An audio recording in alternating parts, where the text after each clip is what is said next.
Good afternoon. I am Stephen Churchill and I am a staff governor. On behalf of the Council of Governors, I warmly welcome you to Dorset HealthCare's annual members meeting for 2021. Thank you for joining us this afternoon as we reflect upon what has been a very challenging year for patients, relatives, carers, staff and volunteers.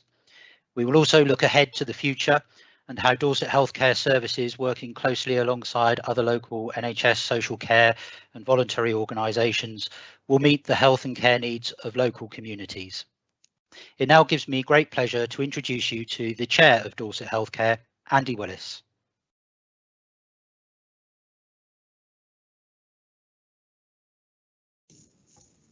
Hello everybody, thank you Stephen.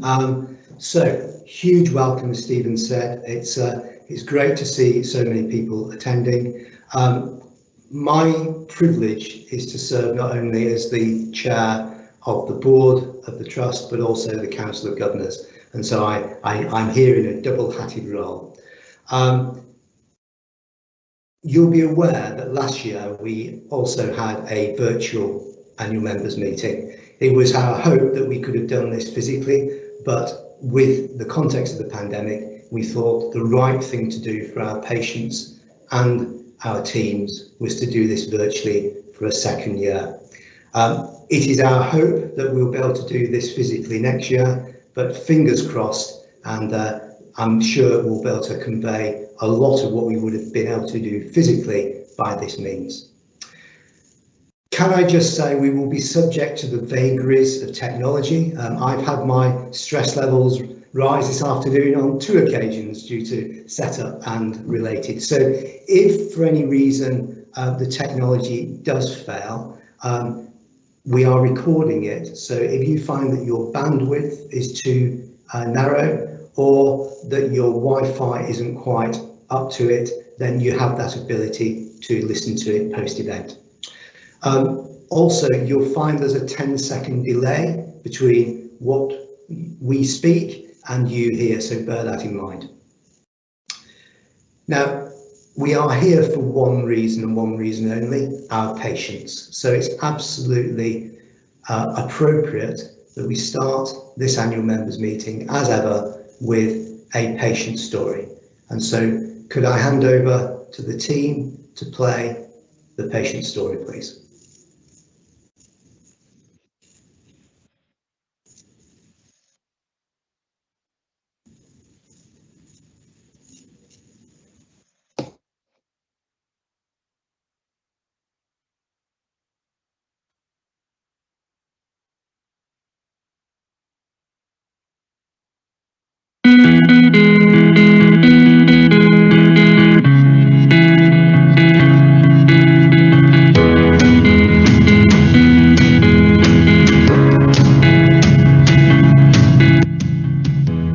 I've come from a family that's I've never experienced deaf people, hearing loss. So yeah, for me, I never really put much thought into it or what it can mean for us. But yeah, it's been a learning curve, and he's doing great with it. The best way to describe it as when you're immersed in water, for example, and your ears are underwater and you can hear things, but it's very muffled and not quite clear. And that's kind of how, without his hearing aids, Archie would kind of hear everything. And then obviously with his hearing aids, he gets a bit more exposure and is able to hear the sounds more effectively. Archie has taken well to the hearing aids, and he's very good with them and wears them during waking hours all the time, which is what we would really endorse and recommend. So he's been very compliant with the hearing aids, which really help his speech and language development and communication abilities. Mum has been attending appointments regularly with Archie, so we can keep reviewing and identifying if any issues do come up. And as he's growing quite quickly, we also have had to make sure he has good fitting ear molds, because they don't last very long when children are this young. Judging on past cases, it is likely that he is going to need the hearing aids for the rest of his life. And as long as nothing gets worse, then yeah, it will just be a case of hearing aids and learning to manage with those as he gets older. He wears the hearing aids most pretty much as soon as he wakes up, once we're kind of downstairs having breakfast, hearing aids go in, and he will wear them until about 6:30, 7:15 at night, so he gets a full day of them. He's fairly good with them unless he would like to have a tantrum, and then he will rip them out because he knows it's a good way to get our attention. But other than his little tantrums, he doesn't really bother him wearing them. The future's very positive for Archie, I think, because he has such a supportive family who have been very positive about the hearing aids and encouraging him to wear the hearing aids. It makes a huge difference. There's only so much we can do in clinic. We can test and we can fit hearing aids. We're very reliant on parents, working with parents to encourage hearing aid use. So the fact that Archie's been wearing his hearing aids so much and so well means it will really benefit him in the future. In terms of speech and language development, communication, social development. We'll keep on monitoring him. He'll stay with us now throughout. We'll monitor his hearing levels and his hearing aids, and he'll also have the support of the hearing support service. So throughout his childhood, we'll be working together with other professionals and with the family to create the best outcome that's individually led for Archie. We're a pandemic baby, so I guess we don't know anything beforehand, but yeah, we've been going in the entire time, obviously full PPE, masks, the audiology nurse has been wearing masks, aprons, visors, that kind of thing. So for us, we don't really know any different, but yeah, they've always been really good, always been face-to-face appointments for us, and yeah, everything's felt as safe as it can be with COVID around and yeah, pandemic life. So some of the difficulties that we've had during COVID relate to, and our paediatric patients relate to us having to wear PPE and masks. Some of the children that we see have significant hearing losses and rely on visual cues to help with their hearing. So when they attend appointments and they're suddenly not able to see our faces, then it can be quite a different experience for them. During the pandemic, it was a very different experience for us as clinicians as well, and I think we all felt it, that we were just very much out of our comfort zone. We're in full PPE obviously, working in a different room to what we're used to because we needed a bigger space. We had 2 members of staff in the clinic because of the different ways that we were working, and it all just felt very different, and I'd say actually a bit scary at times because we were still waiting to know really what was going to happen and how things were going to work out. But I do also feel quite proud, and very proud of how we are able to carry on and provide really good quality care and support our patients. I can't fault them at all. They've been amazing with us. My very first appointment was with Emma when she first tested his hearing, and honestly, like I said, I've absolutely broke down because I think for us, it's never been something we've been exposed to either as parents. I've never known any deaf children growing up, things like that. So it was quite hard to take in at the time. The staff have been amazing. They're so supportive, and they really take the time to talk to you about the condition and explain it as well, so you know exactly what's going on, what to look out for. And yeah, the staff have just been amazing, and the treat, in a pandemic life, I couldn't have felt safer going into the hospital, them all in PPE, and yeah, it's just an amazing experience, to be honest.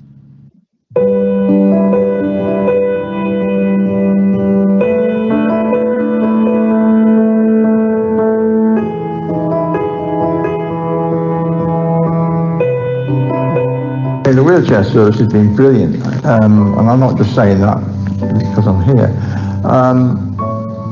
Whenever I've rung up with a problem, and I do get problems because I'm a very heavy user, you can guess. I'm in it all day, and whenever I've rung up, very often they wouldn't have an engineer available to come out. But if I come up here, I'm more than happy to sort out my problems.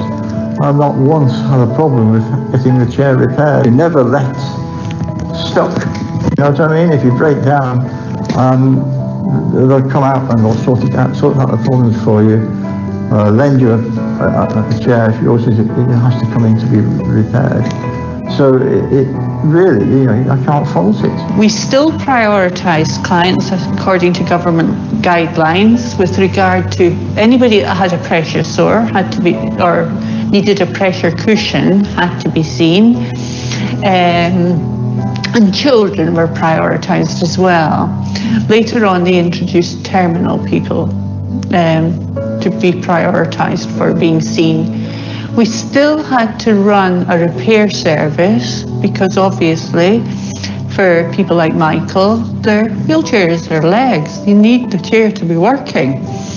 But when the repair guys went out to see people at their homes, what they would wear all the appropriate PPE equipment, and sometimes they would take the chair outside and work on the chair outside and then bring it back. Tell people to come here. I said, because you know, they will give you a chair which will fit you at your home. They'll come to the home and make sure the chair's correct in your home. They'll make sure you know what you're doing with it, and they'll teach you how to use it, and it will change your life. It's very gratifying. I mean, I think it's one of the few services you can make a change very quickly. I saw somebody yesterday who was sitting in a wheelchair very, very poorly, totally inappropriate. Within a couple of hours, we had him sitting in a really nice position. He was much more comfortable, and just, you go out and you have a bit of a buzz from that. Services like the wheelchair service make all the difference. You can't emphasise too much how important the wheelchair service is.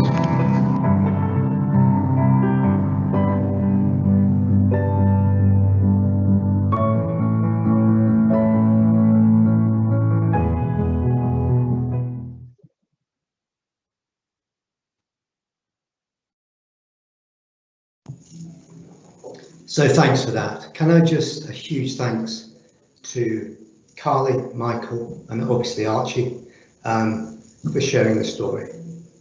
To our teams, particularly Emma and Lisa and Shona, for delivering the service, because without you, our patients just can't get the services they need. So my sincere thanks. So during the pandemic, I think everyone has been impacted in one way or the other, be it our patients or our teams that are delivering the services to our patients. And our services have, to some extent, either been reduced in the middle of the pandemic, or they've been temporarily shut down in some rare cases, and reconfigured and delivered in different ways. We are now getting to the stage where those services are back and being delivered, sometimes differently than they were before, but we are making progress in getting those weights back to what they should be, particularly within Dorset HealthCare. We're now delivering our services really in a bit of a hybrid model. So we're not saying that everything that we did virtually can be done virtually all the time. That's not where we are. What we're saying is that there are some things that we did that we wouldn't done in 5 or 10 years that we had to do quickly, and they turned out really, really well. So we're going to keep that. That's the good stuff. And then we're going to think about how we deliver other services slightly differently, but physically present, and some services will not change at all. So we've got a real hybrid approach to how we deliver services in the future. What that takes, though, is innovation and adaptability. And that is going to be a real challenge for us all in the next 5 years, is how well we adapt and innovate to deliver services to our patients that they deserve, that are outstanding. Some of the examples of what we've done innovatively, we have to start, I think, with the vaccine programme. I mean, who would have thought we could have delivered the scale of vaccination in Dorset for our population before the pandemic started? And that was delivered not by one organisation, and this for me is a critical thing, or one group of staff. It was delivered by people that volunteered, it was our core staff and people that came back from retirement, to work with us. It was also done very much in partnership with other providers within the system. And if we talk about delivering for patients, then we should see a seamless interconnection between the services of different providers. And so that's the ambition I think we need to be able to have, where actually through innovation and change, we can, as a patient, not know who is delivering that part of the care pathway. So we did the mass vaccination at the BIC, and now we're saying, well, actually, the BIC's probably not the right place to deliver vaccinations in the next part of the programme, because there are some groups in Dorset that really don't get the same access that others do. So we're moved the vaccination to Kings Park, where some groups have not been accessing vaccination. We're also now going into schools and starting to support the delivery of vaccination to the 12 to 15 age group. This is exciting stuff, and I know our staff and our teams all are privileged and enjoy doing this, but they're working incredibly hard. So my thanks. And the real test of whether you've delivered something well is the feedback. And for those vaccination programs, 98% thought they got an excellent service, which is absolutely brilliant. So when we move on then, there's going to be other things that we need to innovate around. And some more examples would be the voice banking service for people with motor neuron disease that are going to lose their voice, but now we record their voice, and then when they lose the function of the voice due to motor neuron, they can still hear and use their own voice rather than somebody else's voice. We've got Operation Courage, which is for our service and veterans. And for those of you who served, that is a really, really important service. We set up a community room in Weymouth. Okay, that's that's a kind of trend now where community rooms can deliver mental health support in a different and non-medical way in many ways.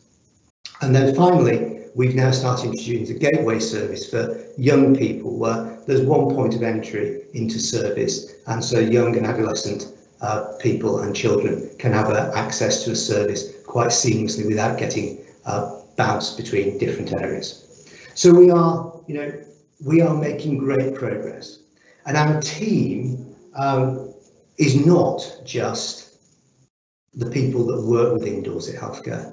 It's also our patients and our carers.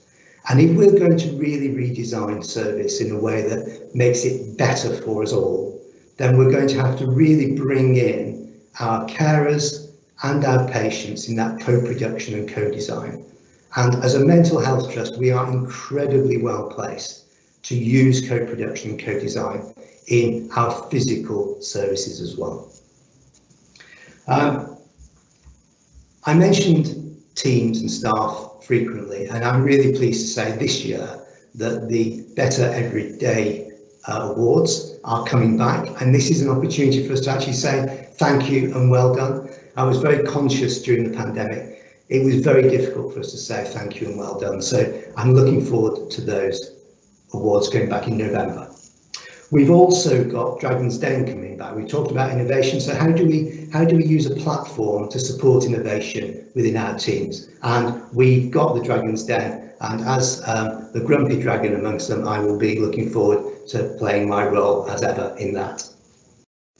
So if we are going to deliver the four things we're trying to do, outstanding quality services throughout everything that we do, healthier lives for those people that are least accessible to our services, where we create an organisation and a system which is sustainable both financially and environmentally. And if we're going to create the very, very best place to work, we've got to do this with our teams, with our patients, and with energy. And I know some of us are feeling quite tired at the moment, but hopefully the winter will be not as bad as we feel it will be, and we'll be able to innovate and do the change that we need to do. So I'm going to shut up now because the people that really know what's going on are the executive, and I'm going to hand over to Eugene, our chief exec, who is going to talk in more detail about the year that we've just had. Eugene, over to you. Thank you.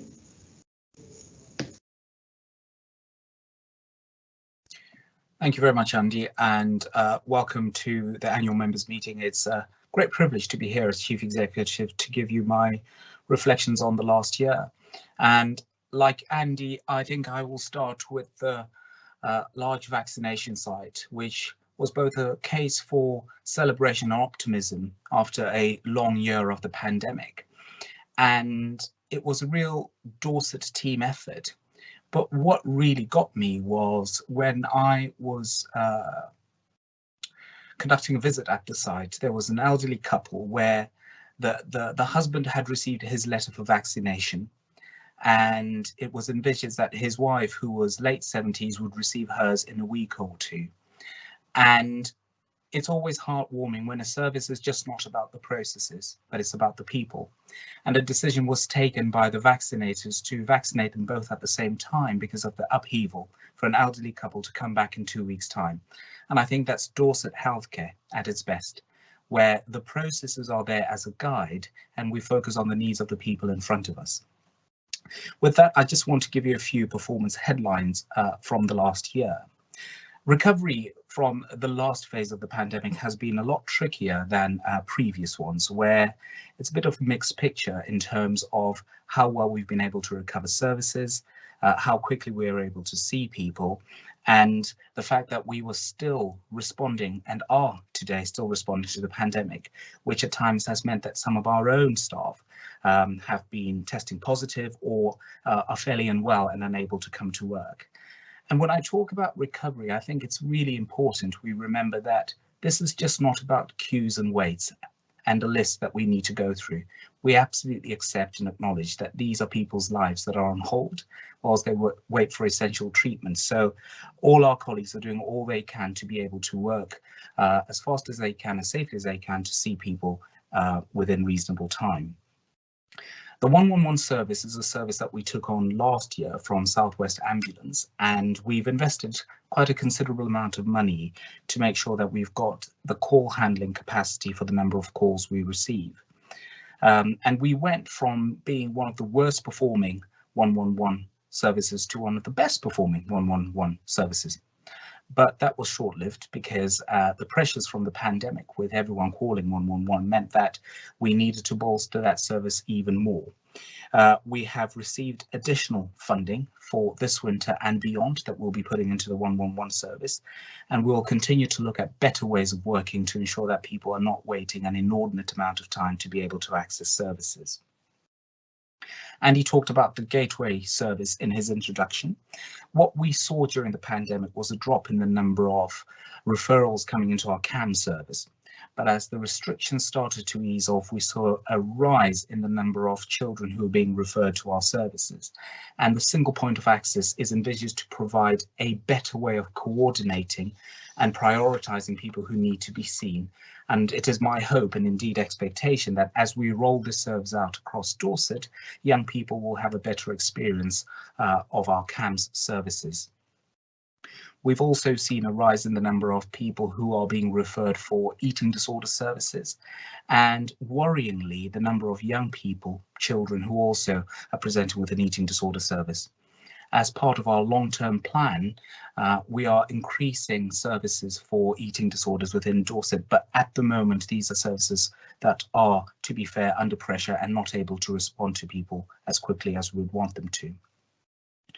We've done quite well in terms of acute out-of-area placements, because if we compare the number of people out of area over the last year to the previous year, we've reduced that by 99%. So just that 1% which we're working on to ensure that everyone who requires a bed in Dorset over the coming years is going to have a bed available to them when they need it.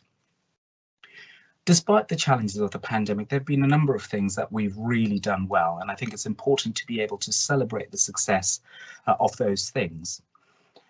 You may recall that last year I talked about the New Hospitals Programme, which at the time we called the HIP2 scheme. And I'm pleased to report that our New Hospitals Programme plan for Dorset has now been approved by NHS England, NHS Improvement. So we're going to be moving from the strategic outline case to a full business case. And this is really important because it is through this programme that we will provide additional CAMHS beds within county. We will eliminate dormitory accommodation and provide increased acute bed capacity. The scheme is also really important because it is the central tenet of how, as partners in Dorset, we discharge our responsibility as an anchor institution. Yes, it's about buildings, yes, it's about investment, but more than that, it's the route through which we stimulate the local economy, provide opportunities for young people, and genuinely level up, not just in terms of opportunity, but also in terms of experience and health outcomes. During our response to the pandemic, we launched the Home First service. And this is a service that seeks to ensure that patients leave hospital as quickly and safely as possible to continue their treatment at home. Now, it would be fair to say that Chris Dominy, our Chief Operating Officer, has more white hairs than she'd care to count from this programme. However, we continue to work with partners to ensure that we have the right processes and are working in the right ways to ensure that people are home first, as it says. We've also been in contact with a local partner who's looking at our processes and reviewing the ways that we work, because this is one of those schemes that is not just about what we have, but also how we work as a system. And I am confident that 6 months, 12 months, 18 months from now, we will go from strength to strength. Last year in December, we launched the NHS 111 service. And this is a service that tries to manage how people enter the urgent care pathway. So instead of turning up at the emergency department in Dorset or one of our urgent or minor treatment centres, we now ask people to call 111 first.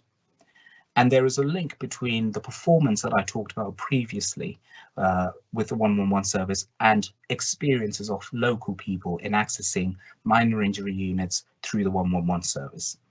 And absolutely, we've taken those concerns on board, and it's absolutely important that we respond to those. And we've made changes. Not only do we still endorse and support people using 111 to be able to access our minor injuries and urgent care services, but if it is easier or closer for people in Dorset, then they can also get a triage appointment at their local 111 service if they walk in. And it's fair to say that what we try and do in all cases ensure that people with the highest need are seen first. So if you are to turn up as a local resident to the minor injury unit, you may not be seen in the order you arrive because we try and prioritise people based on need. We will keep a watching brief on this because it's important that we not only address the priorities set out nationally in terms of access to services, but also the experience of local people. And in this case, the experiences were not aligned to the aspirations that we had when we set this up. And I do hope that as we move forward, people's experiences are better, and the feedback that we get from people who use our services will tell us that we're moving in the right direction. With regards to eliminating dormitory accommodation, we've made some progress. I think the pandemic has slowed down what we would have hoped to achieve by this stage in 2021. I'm pleased to report that Chine Ward and Nightingale House have all gone to single occupancy, and by the end of the financial year, St Brillards and Herm Ward will also move to single occupancy. But we will still have a number of wards where we have shared dormitory accommodation, and as I say, the new hospital programme will be the route through which we resolve that issue.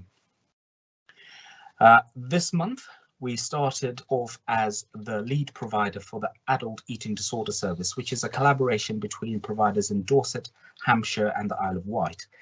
This looks at making sure that we are able to provide better quality services within those localities and ensure that the community service is more responsive. Part of this, which is really good news for Dorset, is we will be building a new eating disorders unit. We've got the turf cutting ceremony next week, and I'm really excited about it because this has been a long time in the making. And by 2024, we will have more beds available in county for people who need specialist eating disorder treatment. The CAMHS Tier 4 Collaborative also went live, and Pebble Lodge is part of the Wessex and Dorset CAMHS Provider Collaborative. And this also looks to ensure that providers working in concert to provide better services locally available for young people. And in August 2021, I'm also pleased to report that Pebble Lodge became one of only a handful, I'd like to say one of the only units in the country to have double QNIC accreditation. QNIC standing for the Quality Network for Improvement in CAMS, which is through the Royal College, and they still retain their outstanding rating, so very good work from them. In addition to the service-related achievements, we are one of only 14 trusts nationally that have been rated good for equality, diversity and inclusion practices. Our ligature management approach has been identified as a national exemplar, which is going full circle because there have been concerns in the past where our ligature management and our ligature practices have not been up to the standard that we expect. Thanks to a £1.2 million funding from the League of Friends in Swanage, the hospital has gone an extensive refurbishment, and we're very grateful for that because we now have new car parking, electrical charging points, a therapeutic garden area, and a brand new set of rooms that were completed last month. We also have a new community front room, as Andy mentioned, in Weymouth, and state-of-the-art ultrasound services in Weymouth Community Hospital. Now, what we've learned from the pandemic is we have a level of resilience that we didn't know we had, a level of transformation and ingenuity that we didn't know that we had, and also we've discovered new ways of doing things. In many ways, we've reimagined how we deal with old problems. And our strategy as set out previously is about outstanding lives, outstanding quality services, healthy lives, maximizing value and sustainability in all we do, and ensuring that Dorset and the Dorset system are the best place to work. I use the word transformation reservedly because I know it means different things to different people. But if we reflect on the last year, what we have been able to do is to reimagine how we deliver healthcare when there are certain things that we can't do. And for me, that is transformation. And if we look forward, we know that we're going to have an increase in demand for all our services. We know that complexity is rising, and we know that we're never going to have the number of people we require if current models are the way in which we deliver services.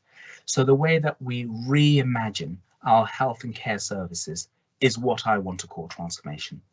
And the lens that we use for us to be able to do that is based purely on the needs of the people of Dorset and providing the best quality of service that we can afford.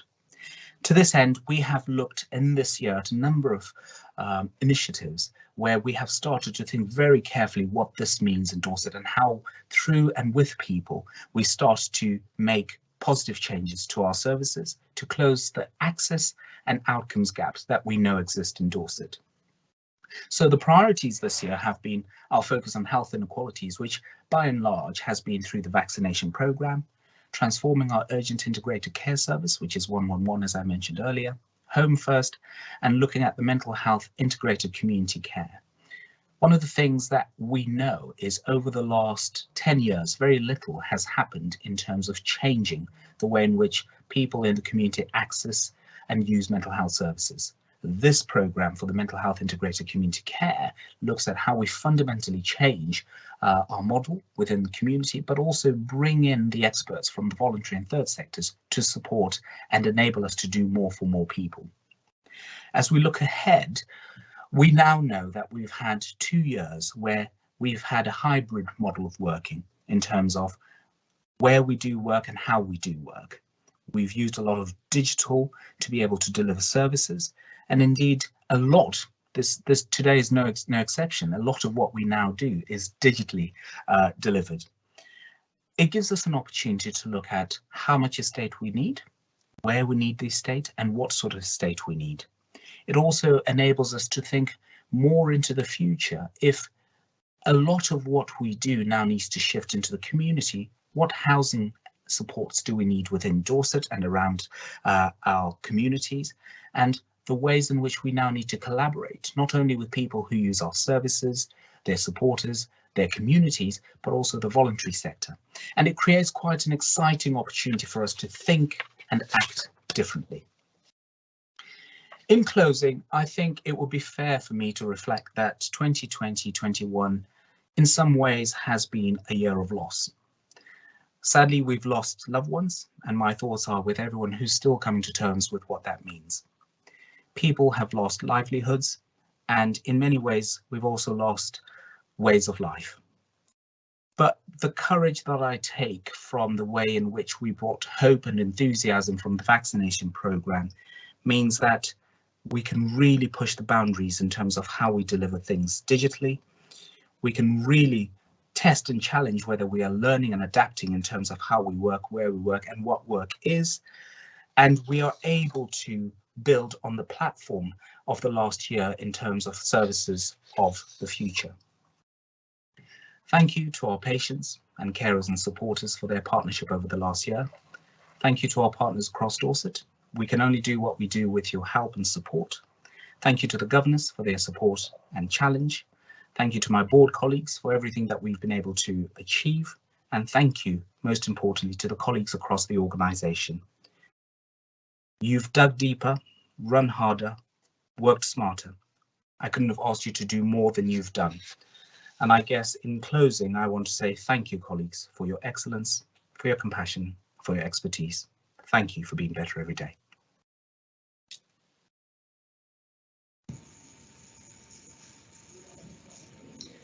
Thank you, Eugene. That was it has been an extraordinary year, and I think you encapsulated that in your summary.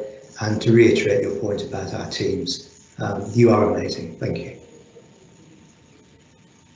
So on to the Council of Governors, and we have at this stage the Council does its report, and traditionally we've had the lead governor give the report, but like the rest of us, our Council has adapted and innovated in the way it does its business. So no longer do we have a lead governor, we share responsibility across the governor group.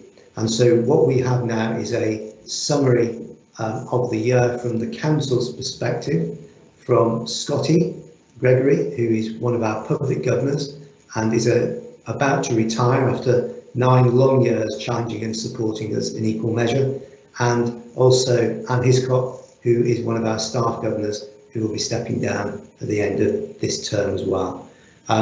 Before I introduce that element, I'd just like to remind everybody, if you're, after Eugene's summary particularly, if you are thinking of questions you'd like to ask Eugene, or any of us for that matter, please do put the questions in the chat bar as we're going through, and then we'll bring those to the fore in the Q&A that Nicola's going to host later on. Okay, so if I may hand over to the team and Scotty and Anne's video, please.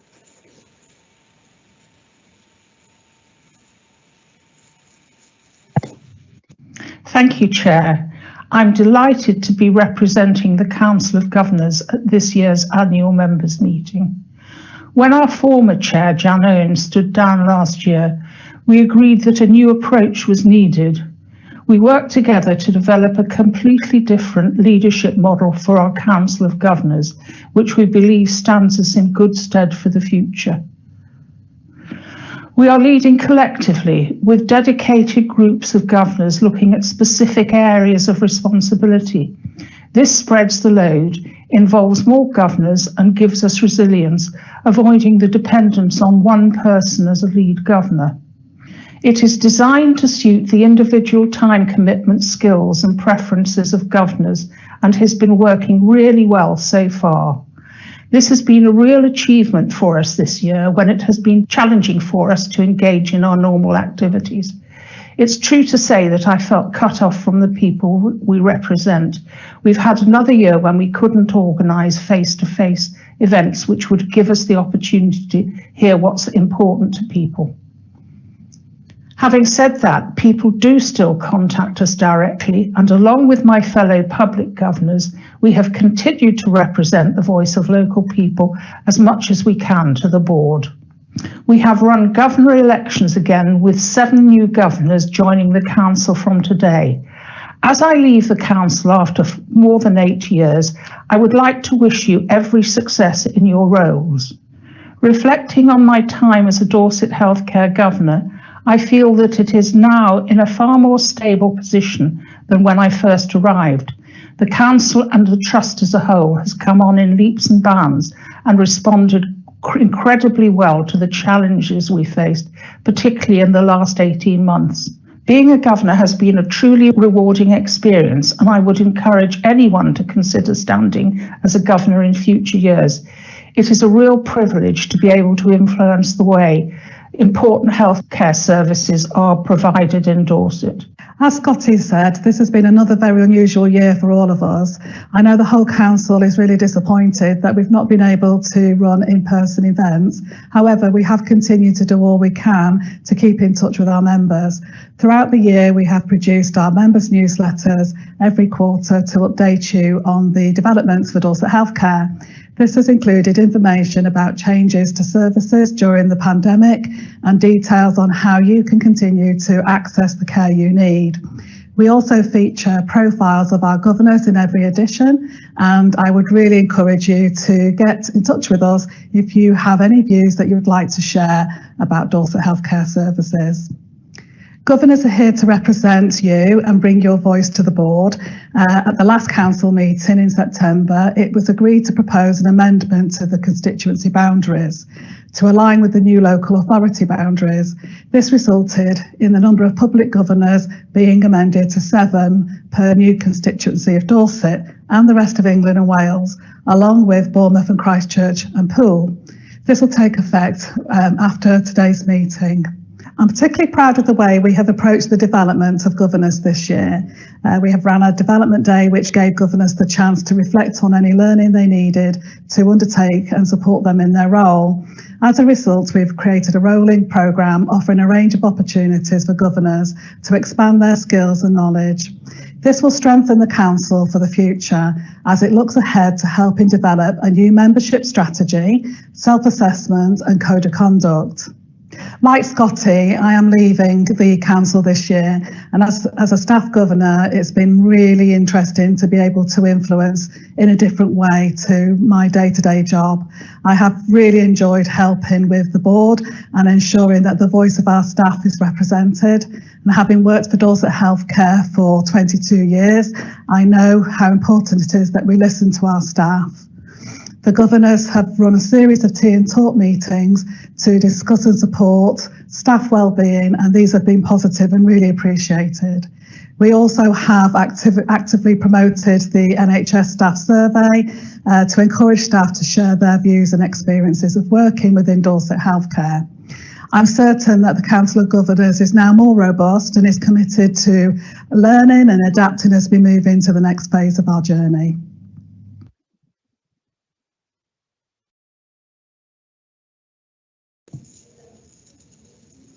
That's great. Thank you very much, Scotty, and we wish you the very best and as you in your new ventures. And my sincere thanks to Anne. You've been an absolute steadfast supporter of not only the Council of Governors but also the right to speak up role. And so my sincere thanks for that.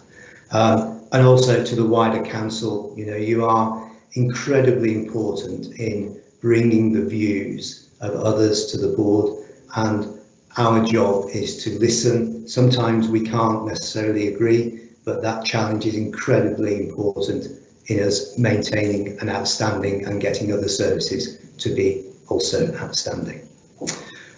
So we move on now to Matthew Metcalf, our Finance Director, who's going to give us a brief summary of the financial position in the year. Matthew, over to you, young man.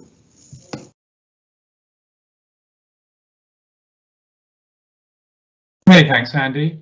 And my thanks to the whole of the organisation, really. What I'm going to be able to show through the course of 2 or 3 slides is that not only have we been thinking about patients, but we've also been acting like taxpayers. Next slide, please. What these results show, which show a break-even position for the year once you make adjustment for a couple of non-cash factors, is that we both met our plan and indeed we spent what we were given, but no more than what we were given. and albeit that it's been an unusual year in many respects, financially, it's been another what I would describe as good year. We've been well funded for the activities that we've been undertaking. Next slide, please. We've also grown as an organisation. At the end of 2021, 31st March, earlier this year, we were employing nearly 5,800 people on a whole-time equivalent basis. That's almost 500 people more than we were at the end of the previous year. There's plenty to account for that. Firstly, the vaccination centre. Secondly, taking on all of sexual health activity that we do for the system. And thirdly, much growth within mental health as we've grown, particularly things like our Steps to Wellbeing service. And you'll see this within the revenue figures as well, where it also shows that we've grown quite considerably over that period of time. I'm sure many people will take some reassurance from the fact that growth within mental health continues to be reasonable. Of course, what this also shows is a substantial increase in inflationary income that we have in compensation for extra pay that we pay our staff. But coming back to the increase in our staff numbers, you can see that also being put towards patient care. Next slide, please. Also worth highlighting, when you look at staff costs, they now represent just over 76% of our total expenditure.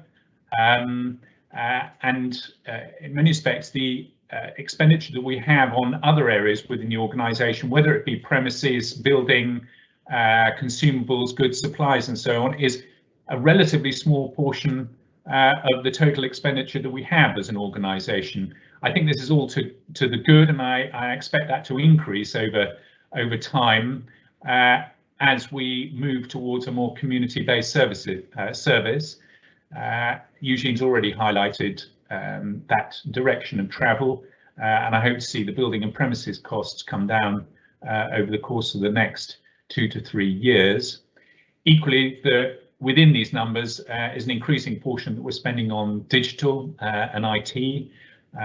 Something like 9,000 active devices we now have up and running in the hands of our staff to enable them to work much more peripatetically than they have in the past, not least our support services that no longer need to spend all of their time working, or many of them at least, within office premises, so lending weights and reduction in those estates costs.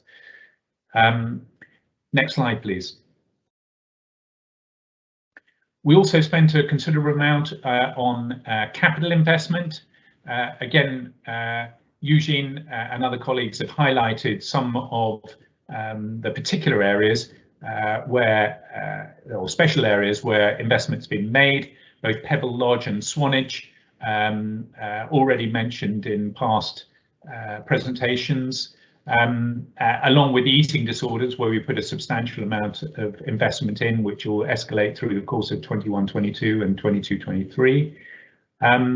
More prosaically, with the estate that we have, we spent over £3 million just maintaining that estate, and I don't think we should lose sight of that. Hopefully that figure will come down as we refresh our estate through the new hospital programme, and indeed continuing investment into things like ligature prevention, as well as significant amounts on the Dorset care record, the shared care record, so that we can see now across not just Dorset but also Hampshire patients, to the benefit of those particularly living in areas which are close to the border, and that information now will be increasingly in the hands of the clinicians who serve those particular patients. A total of £18 million was spent last year, and we expect significant amounts to be spent over the coming years in support funded through new hospital programme, as well as our own resources, and not just on the eating disorders new build. So on that final note, my thanks again to the organisation. The finances have been managed by my colleagues in a very responsible way. I'm merely able to report that. And on the more formal note, it's another year in which we've had, as you would expect, a clean audit opinion from KBMGR auditors. So my thanks to everyone who's sort of contributed to that in support of the patient care that we are all seeking to deliver, but at the same time using the money that we've been given wisely. So on that note, back to you, Andy. Thank you. Thank you, Matthew. As you so well put it, we have to keep the finances in a stable condition so we can deliver the outstanding care that we want to. So my thanks to everybody for keeping the eye on that ball while delivering the great care that you do. So now we are at that stage where we are going to open to questions, and Nicola has kindly volunteered to do this part of the process for me because she knows I'm really quite poor at reading things out quickly. So thank you, Nicola, for stepping into the breach. I think the plan is Nicola's going to identify questions in a themed way. So if there's several questions asking the same thing, she won't repeat all the questions in that area, okay? And then I think Nicola's then going to allocate to members of the team who are best placed to answer. Now, there will be a situation, I no doubt, where we don't have the answer to something readily at our fingertips, but what we will do, we'll go away, find the answer, and get back to the person who's asked it. Okay, so Nicola, can I hand over to you, please? Thank you very much, as ever. Thanks, Andy, and hello everybody. Nice to meet you. I'm Nicola Plum. I'm the Director for People and Culture. So we have had a number of questions submitted in advance, and thank you for those, and also some questions coming in during the meeting.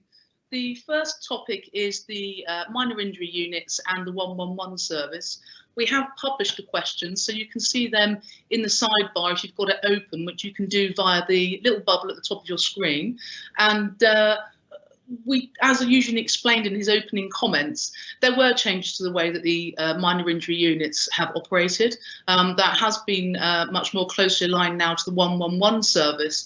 And I'm going to ask our Chief Operating Officer, Chris Domney, just to cover off some of the concerns and some of the comments that are raised, positive and also some areas of concern. So over to you, Chris. Thank you.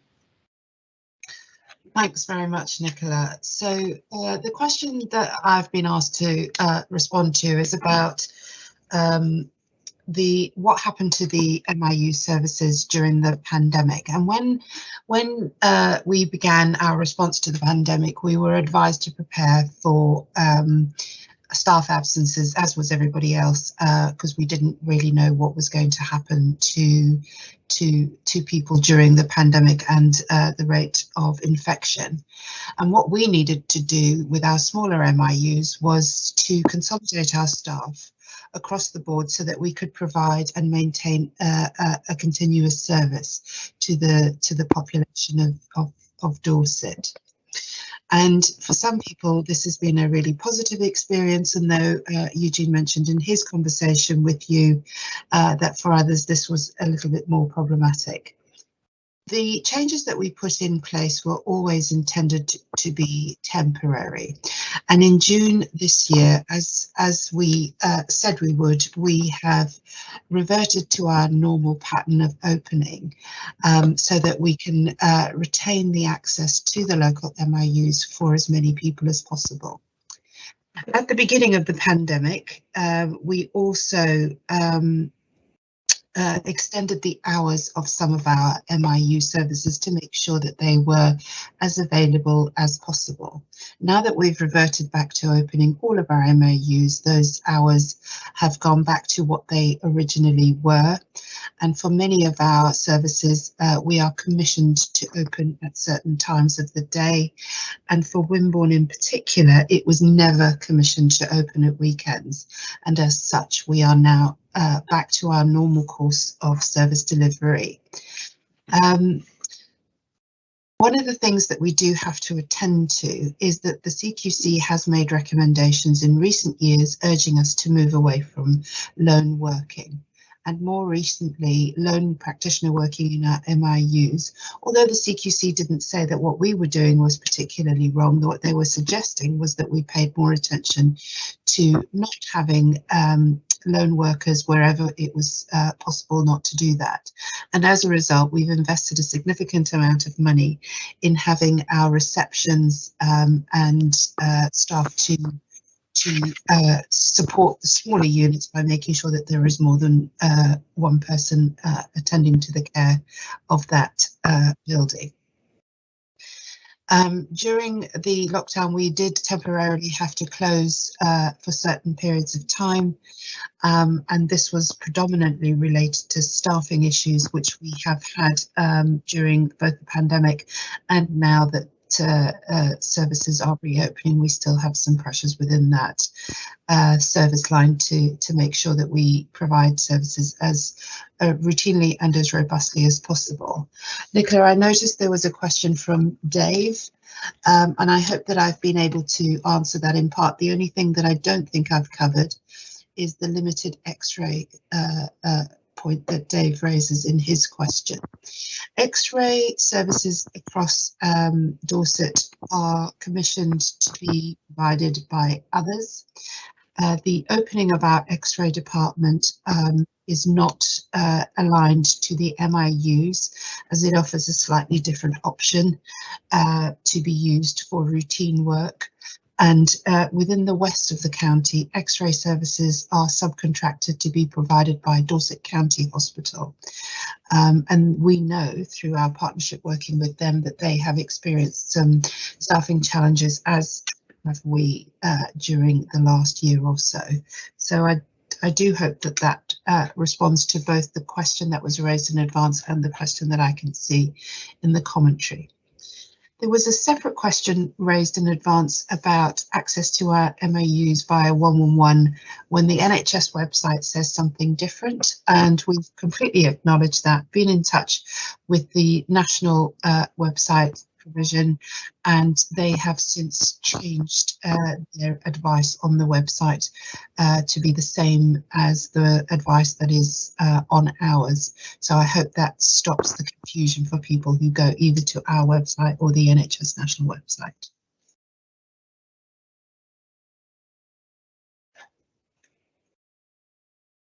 Okay, and thanks very much, Chris.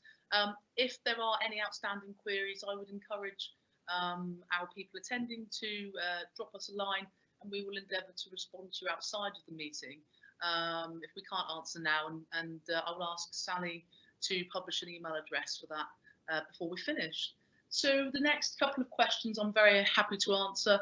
The first one was talking about Sentinel House. This is our corporate building, which is in Poole, and there are now a large number of staff who are based at Sentinel House now working flexibly, and the question was, what are our plans for that building? Well, that building's been on quite a journey itself during the pandemic, from staff relocating to work from home where possible. Not all staff have done so, so we do still have some people based there, and indeed before the pandemic our intention has been and continues to be to think about how we can use that space much more flexibly so that we can actually allow more people to come and use the building, whether they are in corporate or clinical services, and to make better use of the space. And this is what we've been referring to as our flexible working and smarter working scheme, so that actually people from across the county who might be in transit between visits or home or their workplace can also touch down and use that space. Obviously those plans got paused during the pandemic for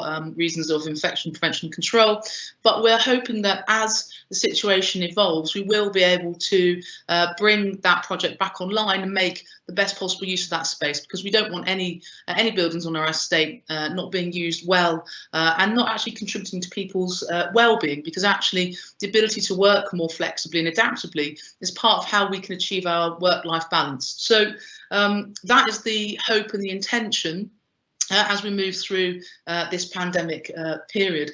That also connects to the question that we've just had in about the outdoor space for me, because actually work-life balance, well-being all of that is also about how we create those outdoor areas for people, whether they are our patients and visitors or our staff. And we have got those spaces at many of our sites, not all of them, and I think we would acknowledge that we would want them more widely. And certainly initiatives like the Dragon's Den have funded projects like the Space for Growth project at St Anne's Hospital, for example. We've also seen open spaces being created at Allenhurst Road in recent years. So we're absolutely committed to that, and I would encourage anyone who wants to do something more around that to take the initiative and to approach their line manager, or to approach indeed the OD team, who I know would be happy to help explore what the options are, and particularly where we've also got monies available to us from the Captain Tom national funding. We have the option there to also think about how we might be able to use that in a different way. So I would like to say yes, absolutely committed to those outdoor spaces, and please, be in touch if this is a question that's come from a member of staff or indeed a member of the public where you feel that we would do better by having those outdoor spaces. The next question was about Brexit and about the numbers of European citizens being given substantive contracts after Brexit. Now, naturally, we were very concerned to support our European nationals during this really challenging time. Absolutely, there is a significant proportion of our workforce that is from overseas, and of course that includes our European nationals. We've sought to support those people and to work with them, encouraging them to get settled status, offering whatever support we can to do that. There has not been a significant impact in our European national workforce from the data that's available to me to suggest that Brexit has changed anything. And indeed, we would want to continue to encourage people from overseas to join us, and are actively and ethically recruiting from overseas where we can to support us, and continue with that. We believe we have an inclusive and welcoming culture, and we'll continue to nurture that so that our overseas colleagues do feel that they are fully part of the team and valued. So hopefully that answers that for you. I'm going to hand over now to Faisal, who will pick up that question there about the COVID booster programme, please. Thank you, Nicola. Just wanted to say a couple of things widely about the COVID programme, first of all. So it has been an amazing journey. It's been really, really successful. I was thinking about what Eugene said earlier, and back in January 2021, when I was sort of standing alongside the queue of the vaccination centre, I spoke to lots of couples in their sort of 60s, 70s, who often hadn't been out of their home for many, many months, and this was the first time they'd been out. It was really, really emotional. And then you go forward to September 2021, in that same queue, there were university students who were sort of 16, 17, 18-year-olds. So we've gone full circle, and here we are now doing school-age sort of COVID immunisations. We started that journey with the 12 to 15-year-olds. So it's been an amazing journey, and it's been very, very successful.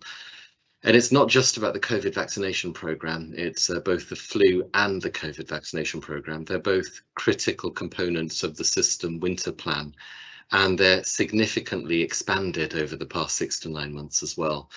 It's a system piece of work. It involves us, Dorset County Hospital, UHD, and primary care. Now, the question specifically was about boosters, and yes, we've been really successful in Dorset HealthCare in making sure our staff and our members get access to the COVID vaccination. That's key in terms of managing our well-being, our health, and also managing transmission in the wider community. We had very high rates of vaccination for the first vaccine and the second vaccine, and now we've started quite a few weeks ago the booster programme. So in exactly the same way, we'll be offering the booster to all our staff, and also making sure that those inequalities are dealt with. Those people who have any hesitancy or have any other comorbidities, we're dealing with all of that as well, exactly as we did with the first and second vaccines. It's probably a good idea for me to say that it's not going to be as quick as people envisage, because you have to wait for 6 months after your second vaccine before you sort of end up in booster territory. So this will play itself out over the next 2 to 6 months. And I envisage that we will be as successful with the booster programme as we were with the first and second vaccines. So there's lots of work underway. It's not just Dorset HealthCare, it's a system piece of work. And outside of this meeting, I'm happy to answer any specific questions because there's a lot of detail to that as well. But it's been a very, very inspiring, successful 6 to 9 months in the vaccination centre.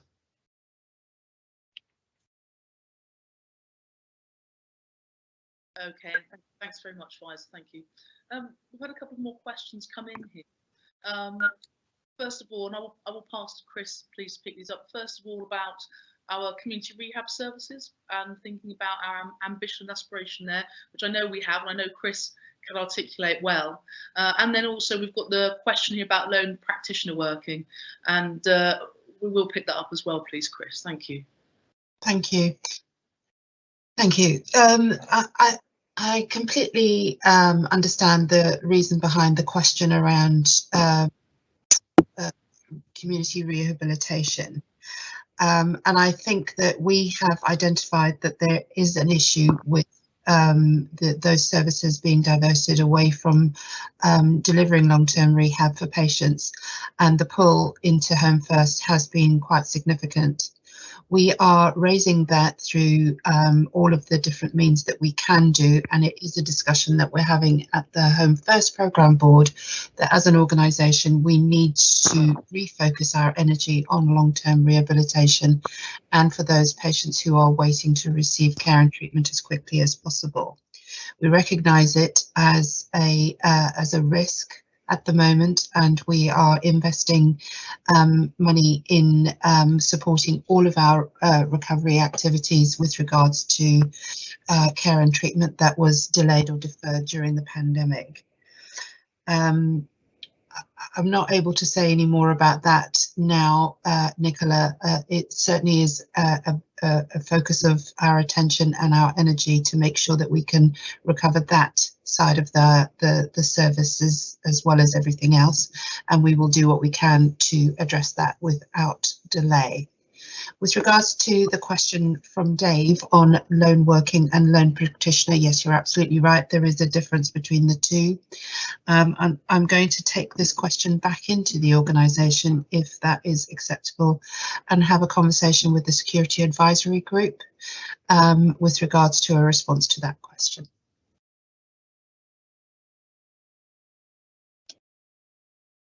Okay, thank you, Chris, and thank you to everybody for asking your questions. We've got one last question here that I can see, which is about COVID boosters and if they're added to our NHS pass or passport. And I will ask Faisal to answer that for us, and then we will close, I think. Thank you. Thanks, Nicola, and it's a really good question actually, because we've been grappling with that over the last couple of weeks. What I have seen and what I'm very clear about is that when you have your first and second vaccine, that automatically seems to fairly reliably get passed on to your NHS pass or on the NHS app. I'm not seeing that with the boosters at the moment. Now that could be because there's a delay after you get it, or there's an issue that we need to find out and look into, but we're looking into that. And once we have an answer to that, we'll be communicating that out. And certainly the person who's asked that specific question can get in direct contact with myself and the nursing director. But we're well aware that there may be a gremlin there or a delay, because certainly I've had a booster and it hasn't appeared on the NHS app, and it's been other people's experience as well. So we are looking into that as we speak.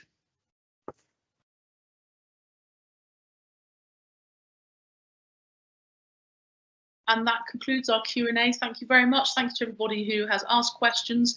If you're not satisfied or if you've got follow-up questions, please do email us. The address is there in the message box, and we will get back to you very shortly. I will now pass back to our Chair, Andy Willis. Thank you.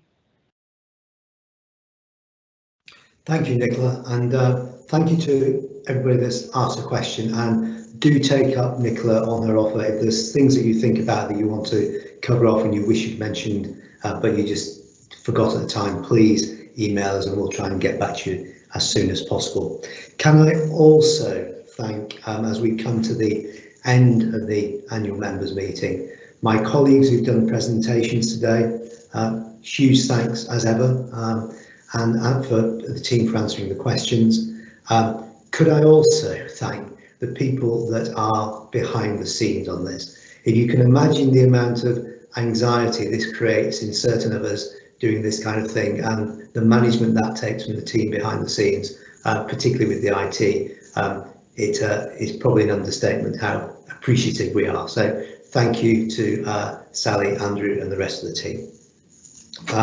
Before we close then, I'd really just like to give one last reflection on the people that we lost during the last year over the pandemic. Luckily, it's been relatively small numbers in Dorset, but that does not underestimate the feeling of loss to the families that have been affected by the results of the pandemic. I also want to just reflect a little on those that are particularly touched by the constraints. I think about our older population who, with the pandemic when it was in full throw, were very isolated, and I just want to assure those that are most affected by the pandemic that we will continue to deliver services as best we can to support you over coming months and years. So I'd just like to say a huge thank you again. Thank you to the council for joining us. Thank you for the public to join us. Thank you for our teams for taking time out from work to join us. And hopefully next year we'll have an annual members meeting where we can actually talk to each other as human beings, face to face, and perhaps even have a cup of tea. So thank you again. Look after yourselves, stay safe. And for those that are due to have the booster jabs, please get the booster jab as soon as you can, and also do try and get the flu jab as well. I am next in the queue, so please join me in due course. Thank you very much. Bye bye.